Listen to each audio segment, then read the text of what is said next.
హైదరాబాద్లో జాతీయ పుస్తక ప్రదర్శన కోలాహలంగా జరుగుతోంది. దళిత కవి కోటేశ్వరరావు రచించిన కవితా సంపుటి నాగస్వరం ఆవిష్కరణ జరిగింది. శిఖామణి ముఖ్య అతిథిగా విచ్చేసి పుస్తకాన్ని ఆవిష్కరించారు. ఈ కార్యక్రమానికి డాక్టర్ ఎంఎం వినోదిని సభాక్షతన వహించారు. చరిత్రకారులు Sangiti Srinivas, doctor Vasunuri Ravinder, doctor J Neeraja, doctor Ramaraju అతిథులుగా హాజరయ్యారు.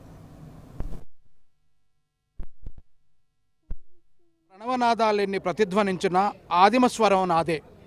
ధరిత్రికి ఊపిరి నేను, చరిత్రకు తొలి అక్షరం నేను, నాగరికతకు నారుపోసి నీరుపోసింది నేను, సంస్కృతికి బొడ్డు కోసి పేరు పెట్టింది నేనే. సంగీత సాహిత్యాలు నా చెమట బొట్టు కన్నబిడ్డలు.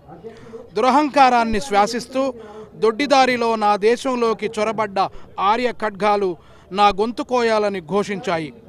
ఉన్మాదంపై నాది నిత్య దండయాత్ర. నేనే నిజమైన దేశభక్తుడను.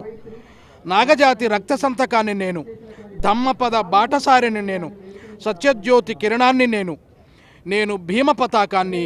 నాది నాగస్వరం. నా పేరు డాక్టర్ కోటేశ్వరరావు.